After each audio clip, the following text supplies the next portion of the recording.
How do I feel about this being our final performance? I have mixed feelings. We each have different things happening in our lives. From when we started, when our lives were much more simple and we didn't have so many responsibilities almost a decade ago, to now where we have families and we have careers and getting degrees in college, we're just all in a completely different place. And so while I think it's the right move to put this on hold for the foreseeable future, it's also kind of heartbreaking. I'm David Eric Ramos. I'm one of the co-founders of Ocabanda, and I play the Soprano G in the band.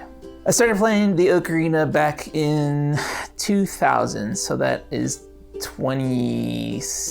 going on 26 years. I kind of stumbled onto it, of course, from The Legend of Zelda, but my first encounter with the real ocarina was I had a Nintendo Power Magazine subscription, and a couple months before my birthday, I saw this ad when I was 14 for a real-life Legend of Zelda ocarina, and I cried at the sight of it, and I knew I had to have it, so I begged my parents to get one for my next birthday, and they did, and I fell in love with the instrument. I think what inspired me to keep playing the ocarina was that it was one of the instruments I can play, but the ocarina is the one instrument for sure that I felt a genuine connection to. I think as a kid, it was a little bit hard for me to find my own voice in communicating with people. And I think the ocarina was the very first time that I felt like I can express myself through this instrument, and people listened. And I love that feeling. I guess 2006, I got my first 12-hole ocarina, and I didn't know that they had existed before that, and I spent about $250 on it. And my parents told me that if you're going to spend this much money on an instrument, you should share it with as many people as possible. And so I thought, I guess I can film myself playing some simple songs and throw them on YouTube, and people really liked them. And so it just made me feel like, okay, if people are enjoying this, I should stick with it. And it was one of the best decisions I think I've ever made. One of my favorite things that has happened because of it is that it made me feel like I had purpose. I've always felt that I was here for music, and not the ocarina specifically, but it gave me an outlet to share what I thought my purpose was to bring joy and inspire people to also play music. So education's been really important to me, and being somebody who really strives to show people what the ocarina can do. And so I've challenged myself constantly to push myself outside my comfort zone and learn songs that I found increasingly difficult. And that's also kind of played into Ocabanda, because I think I've played more complicated music in this ensemble than I ever have as a soloist.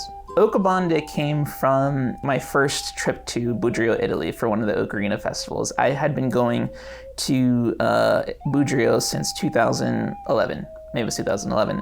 I was in college at the time, and I was already pretty in love with the ocarina. I was 4 years in to spending a lot of time with this instrument, and I felt like it became a part of me. And so I decided to go to the festival where the ocarina was founded. And I went there literally for like 24 hours. I was at the end of my college semester, and they gave us a 2-day break. So I hopped on a plane. I went to Budrio. I soaked in as much as I could and was completely overwhelmed by how incredible the experience was, and just having other people like me who loved the instrument as much as I did, being surrounded by them and just seeing how much passion they had for the music and for their instrument, and then seeing a septet ensemble for the first time and just feeling like I need to recreate this. I need to bring this experience home with me, and maybe one day we'll be able to play in Budrio. Playing in this septet Ocabanda has really taught me, as a self-taught musician who did not really ever play in an ensemble setting. I didn't take band as a kid. I was homeschooled, so I was really just me for most of my life. But being part of an ensemble like this, where we're not only motivated and driven to get this instrument out to as many people as possible, but we had a genuine human connection, and it really felt like an extension of my own family. It taught me that I'm allowed to invite people into my personal life and have friends as close as I do with the members of Ocabanda, and that we as a group have made such a large impact on the Ocarina community and amongst people who love similar music that we play. It's been inspiring for me just to see how much the band members have been committed to this project, how much they love the Ocarina, and how much they strive to do their best so that we as a group can deliver the best music possible. So since starting Ocabanda back in 2017, everyone kind of came in completely different experience levels. Some of us really struggled to reach sheet music, myself included. Some of us were going to top music schools in the country. And we just found a way to find a middle ground and all level up to reach our best potentials. I think one of my favorite memories with Ocabanda is probably the first time that we all came together. It was kind of like in the Avengers when all the superheroes were just like getting to know each other for the first time, and it was kind of awkward. And then we found this space, especially in our sense of humor, where we were all just like, okay, I think we understand each other and we're gonna get along very well. And we spent like 3 extra days in a Airbnb just running through the music over and over and over again. And that's when I felt like these are the people that I want in my ensemble. These people love the instrument as much as I do. They're as committed as I am, and they love what we're trying to do here. And from that moment on, we haven't had any member changes. It was just right from the start, we're the group for each other, and I'm just never gonna forget those first moments of finding that where we clicked and knowing I think I found my people. Caitlin, who hadn't been reading music or playing an instrument for a really long time, she came in playing the Ocarina at a convention where we met, and I was just really impressed with her ability at being able to pick up stuff by ear and her technical skills, and just seeing how far she's come to play as a group, I think has been really amazing. With Jordan, I first came across Jordan more because of his incredible arrangements on YouTube, and he was a kid. He was probably like 13 or 14 when I first started seeing him pop up on YouTube, and his mind for arranging is incredible. And with every piece that he's given us as a septet, I've just seen more and more extraordinary technical skills, and the way that his brain works, I've never seen anyone else arrange the way that he does, and an amazing performer as well. Andy, who plays bass G, I met him at a convention. His reputation preceded him as the ocarina guy in this particular area, and he was just playing simple songs by ear at the time too, and just being able to see him learn how to ground the group with the bass ocarina and improving his technical timing and his sheet music skills, and just playing in that group setting. Tad, when I first met him at a convention, he was helping us to sell ocarinas at a booth. I had no idea that he was a conductor for a local gamer symphony orchestra, and so just having him on the team and being able to see not only him playing but also conducting at the same time has been mind-blowing, and being able to keep us in sync and being able to get us to express what we need to express in the music has been really, really enriching. Ella, I also found online. She was making small covers in cosplay for her videos, and she has admitted that she couldn't really read sheet music at all. And for me, that was really important that all of our members had some experience, and Ella has just exceeded in that ability. She has just committed so much time and so much effort to being able to sight read every single piece that we throw her way, and she's really become one of the best members of the ensemble, I think, because of that level of commitment. Steven, I found when he was 17, I think, and just out of high school, starting his first year of college, and we really needed an additional member because my first pick for Soprano C had to go on to other music responsibilities, and so I did a call out and I just said, does anybody want to play this part for us? And Steven wasn't even intending to apply. I think he just wanted me to critique his playing ability.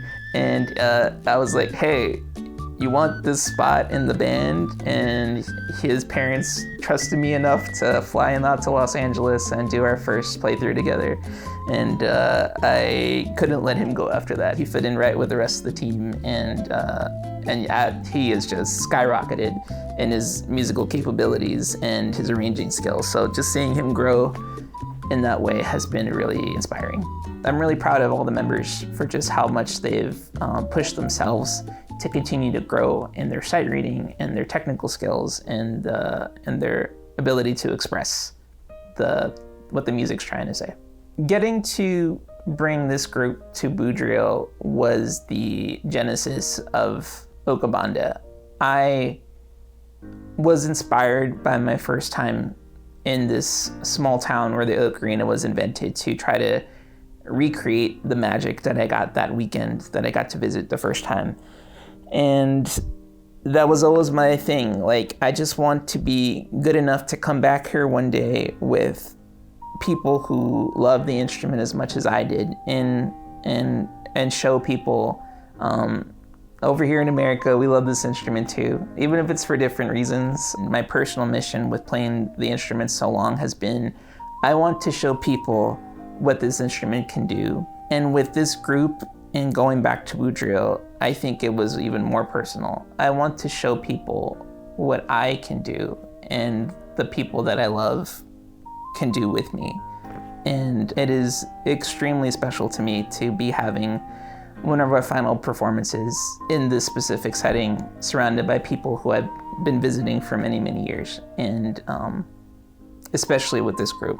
I just love everyone in Ocabanda so much, and I'm just really looking forward to finally getting up there on that stage and showing people how much we love this instrument and how dedicated we are to each other. I want to not only have this recording to share with other people, but to show ourselves as a group how much we've grown and how much we've accomplished and why we deserve to be at this festival. It feels like the pinnacle of what we've all strived to be with this instrument. And it feels like a movie. Like this is the finale to a movie, and we've had our ups and downs, and we survived COVID, and we've managed to keep this project together for almost 10 years, and this is finally the big fight at the end of the movie. And are we gonna make it? Are we gonna make enough money to go? Is everyone gonna be able to attend? It really feels like an uphill battle, but I really believe in this group. We've noticed just so many people be impacted by the amount of work that we've done through this group. We've seen new ocarina ensembles pop up in America. We've seen countless new ocarina players who said, I saw you guys perform together, and it really made me feel like I can also learn to express myself this way. By supporting this project, I think you can not just legitimize how much effort we put into this, but to help each and every one of us individually feel like we really accomplished something special here. And being able to perform in Budrio and having it recorded and captured for future generations, I think it's just the most beautiful way to end this project. Being able to be there for ourselves and to bring something back on this recording that we can continue to pass on and inspire others is, I feel like, at the heart of my mission and the mission of every member in this band. And having the support of everyone watching this video, I think is the only way that we're gonna be able to make that happen. And it really means a lot to us. We're never going to stop talking and being part of each other's lives, but this project means something so special to each and every one of us, which is why I think it's important to get this on film and get this recorded so that we have something tangible that we can go back and listen to and be proud of the work that we did together. And who knows what the future holds? Maybe we'll decide to pick this up again, but just knowing that this could be the last time we perform with each other, I'm sad, but I'm so proud of each and every one of us getting to this point. And that's why I want this to be the best performance possible that we can gift back to the world.